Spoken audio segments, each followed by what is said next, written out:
علیم آپ جی علی بھائی اس میں ایک چیز ایڈ کرنا چاہوں گا کہ ہماری یوتھ کے نا ایک بڑی غلط پرسیپشن بھی ہے, اور کچھ ہمارے سو کالڈ جو اسکالرز ہیں انہوں نے بھی نا بہت پرسیپشن چینج کر دیا ہے کہ لوگ سمجھتے ہیں کہ یار میوزک حرام نہیں ہے.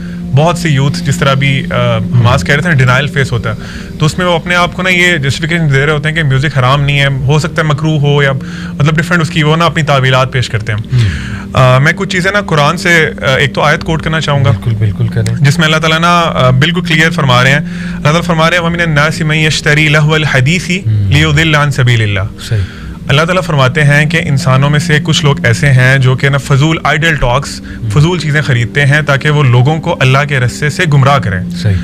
اچھا پرسنلی میں اس آیت کو نا اپنے ہاتھ سے ریلیٹ بھی کروں گا. اس سے پہلے میں صحابہ کا کچھ نا اقوال بتا دوں, کیونکہ قرآن کو سب سے پہلے سمجھنے والے نا صحابہ کرام تھے رضی اللہ عنہم.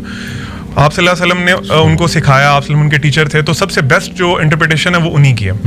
ابن مسعود رضی اللہ تعالیٰ عنہ جو کہ مفسر قرآن ہے اور بہت عظیم صحابی ہیں, وہ اس آیت کے بارے میں جب پوچھا گیا نا ان سے کہ لہو الحدیث سے کیا مراد ہے اس آیت میں, تو انہوں نے اللہ کی قسم کھا کے کہا کہ یہ میوزک کے بارے بات ہو رہی ہے, یعنی یہ سانگز اور میوزیکل انسٹرومنٹس کے بارے میں بات ہو رہی ہے. حسن البصری کا بھی یہی قول ہے کہ یہ میوزیکل انسٹرومنٹس کے بارے میں یہ جو آیت ہے ریویل ہوئی ہے. اس کے علاوہ ابن القیم اتنے بڑے اسکالر ہیں, وہ تو یہ انہوں نے تو بات اپنی اینڈ اس بات پہ کی کہ دیکھیں صحابہ کا اور تابعین کا جو قول ہے نا اس آیت کے بارے میں دیٹ از سفیشینٹ انف, یعنی اس کے بعد تو بات ہی نہیں بنتی نا کہ اپنی کوئی تعویل کی جائے یا کوئی نئی انٹرپریٹیشن نکالی جائے. تو مجھے حیرت ہوتی ہے ہمارے جو اس سینچری کے جو سو کالڈ اسکالرس ہیں, میں نیم نہیں لوں گا کسی کا, لیکن وہ اپنی پتہ نہیں کس طرح کی انٹرپریٹیشن کرتے ہیں. وہ کہتے ہیں جی یہ چیز حلال ہے, یہ حرام ہے, تو اس سے نا یوتھ کو تھوڑا سا وہ لوپ ہول مل جاتا ہے, اور وہ پھر اسی کے ساتھ اسٹک رہتے ہیں, نہ خود ریسرچ کرتے ہیں اس پہ. تو ایک تو یہ بڑی امپورٹنٹ چیز جو قرآن سے یہ آیت ہے. اس کے علاوہ حدیث میں آپ صلی اللہ علیہ وسلم نے بہت سی احادیث ہیں. میں ایک اور چیز کلیئر کرنا چاہوں گا آڈینس کے لیے کہ میوزک کی حرمت پہ, اس کے حرام ہونے پہ بہت ڈیٹا اسلام میں. آپ you can search so many آیات حدیث, صحیح احادیث ایگزیکٹلی. لیکن میں ایک اور کوٹ کر دوں گا یہاں پہ جسٹ ٹو ایمفسس دیٹ آیا. آپ صلی اللہ علیہ وسلم نے بہت کلیئرلی فرمایا کہ قیامت کے نزدیک میری امت کا ایک گروہ ہوگا جو کہ سلک کو, الکوہل کو, زنا کو and specifically he mentioned musical instruments کو حلال کر لے گا. یعنی اس حدیث سے صحیح بخاری کی حدیث ہے, اور اس حدیث سے کلیئرلی یہ چیز بتائی جا رہی ہے کہ یہ چیزیں حرام ہیں اور اس کو وہ حلال کریں گے, either by naming them with different name یا کچھ تعویلات نکال کے, انٹرپریٹیشنز نکال کے.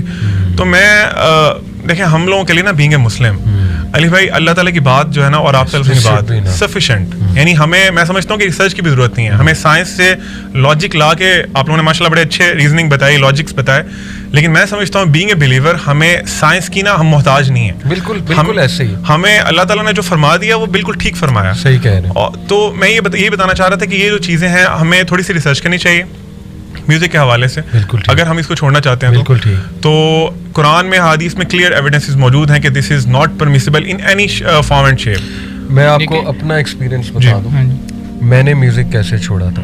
ریئلی کوئی سائیکولوجیکل ریسرچ نہیں, کوئی سائنٹیفک ریسرچ نہیں. ایک دن ڈاکٹر ذاکر نائک کا وہ ایک بہت مشہور پروگرام تھا شاہد مسعود صاحب کے ساتھ, بہت پرانا, شاید مقصود ہیں کہ مسعود ہیں, انہوں نے ARY پہ ڈاکٹر ذاکر نائک کو بلایا تھا ایک. اس میں انہوں نے میوزک کا سوال کیا ڈاکٹر ذاکر نائک سے, میں وہ سن رہا تھا.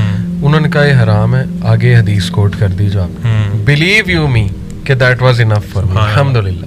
لیکن unfortunately we are living in times of فتنہ, تو لوگوں کے کاؤنٹر آرگومنٹس بہت ہوتے ہیں. تو میں سمجھتا ہوں تھوڑی بہت ریسرچز, میری جو اپنی جرنی ہے اسی میں ایڈ کرنا چاہ رہا ہوں کہ میری بلکہ زیادہ اسٹبون نیچر تھی اس معاملے میں, کیونکہ میں جس طرح کی آپ کو باتیں بتا رہا تھا جس طرح میں ہوٹ تھا نا وہ بہت ہی ڈیڈلی لیول پر تھا.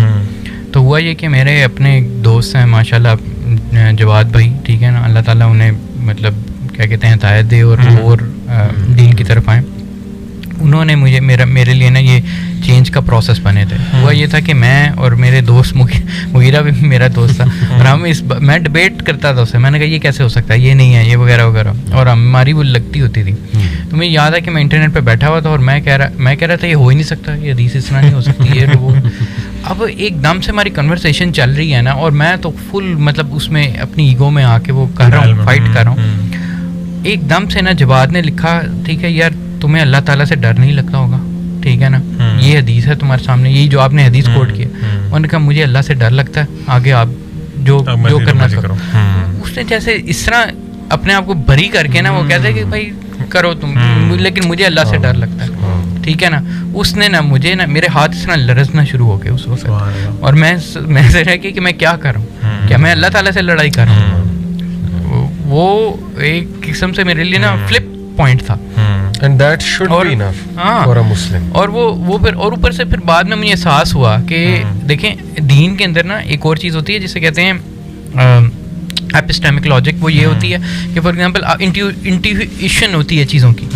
اگر آپ حلال کرنے پہ آئیں گے نا تو آپ ہر چیز حلال کر سکتے ہیں. وہ ہمارے ساتھی وہ لگے ہوئے تھے, اتنے لمبے لمبے آپ کو پیراگراف لا دیں گے آپ کو اس کے اندر, وہ واقعی میں آپ کو یہ حدیث بھی کمزور ثابت کر دیں گے, باقی چیزیں بھی کر دیں گے, سب کچھ کر دیں گے. لیکن جو یہ حدیث کا ایک ایسنس آپ پکڑیں نا, آپ کو سمجھ آ جاتی ہے کہ وہ لوگ دیکھیں آج آ کے آپ کر کیا رہے ہیں, آج آ کے آپ اس کو حلال ہی ثابت کر رہے ہیں نا, آپ اللہ کے نبی کے الفاظ کو ثابت ہی کر رہے ہیں. صحیح بات ہے, سبحان اللہ, ٹھیک ہے نا.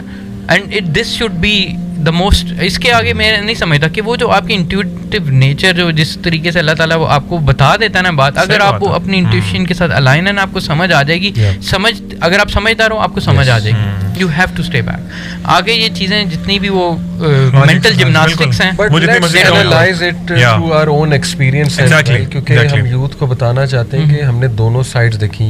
اچھا, آپ سب نے اپنا ایکسپیرینس شیئر کر دیا ہے, میں بھی کروں گا انشاءاللہ, لیکن اس سے پہلے ایک سوال ہے چھوٹا سا کہ میوزک چھوڑ دیتی ہے یوتھ آج کی نا, ان کا ٹائم کیسے گزرے گا؟ اگر وہ سفر پہ جا رہی ہیں, سفر میں سانگ سنتے ہیں ان کا, اس کے بغیر وہ ٹریولنگ نہیں کر سکتے, وہ کیا الٹرنیٹیو ہے, کس طرح سے وہ کوپ اپ کریں گے اس کے ساتھ؟ بہت اچھا سوال ہے. دیکھیں مجھے میری جرنی یاد آ رہی. اس سے پہلے علیم آپ کی ایک بات کا میں جواب دے دوں. دیکھیں جنید جمشید رحمہ اللہ, وہ ایک بات کرتے تھے جب انہوں نے میوزک چھوڑا. وہ کہتے تھے کہ یار یوتھ کو, وہ کہتے تھے کہ یار مان لو کہ میوزک کے حلال ہونے میں بھی دلائل ہیں اور حرام ہونے میں بھی ہیں. کہتے اس کا یہ مطلب یہ ایک ڈاؤٹ فل چیز ہے. یہ تو سب مانتے ہیں نا, it's something which is doubt فل.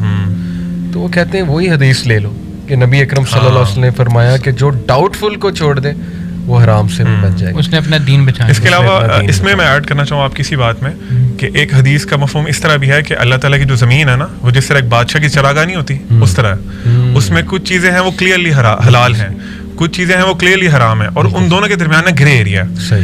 اور آپ صلی اللہ علیہ وسلم کے الفاظ کچھ اس طرح تھے کہ جو اس گرے ایریا کے ڈاؤٹ فل چیزوں کے پاس گیا نا, وہ کنفرم پڑ گیا, اس میں حرام میں چلا گیا. بالکل صحیح. آپ کی اسی بات کی فردر جہاں تک آپ نے بات کی ولید, مجھے یاد ہے, یہ میری ایک عادت بھی ہے کہ جب میں کسی چیز میں پڑھتا ہوں نا پھر بہت ڈیپ جاتا ہوں. بلکہ کل میں ایک بھائی کو سٹوری سنا رہا تھا اپنی, کہ جب میں نے میوزک چھوڑا نا تو میں نے صرف چھوڑا نہیں, آئی انشورڈ کہ میں اپنے دوستوں کا بھی چھوڑوں, اور آئی انشورڈ کہ میں اس پہ پورا آرٹیکل لکھوں. میری وہ لٹریری نیچر الحمدللہ شروع سے ہے.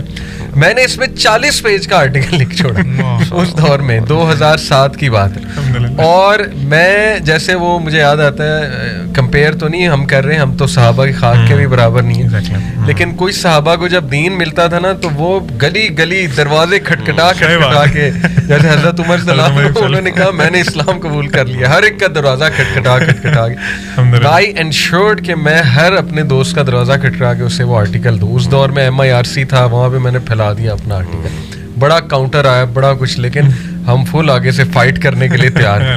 یہاں تک کہ ایک بار میں اپنے دوستوں کے ساتھ جا رہا تھا GIK کے, تو کوالی چل رہی تھی اس میں گاڑی میں. اب وہ راستہ بھی ایسا ہے GIK کا, ٹوپی سوابی سے پنڈی تک, کہ وہ کوئی خاص گاڑیاں بھی نہیں ملتی.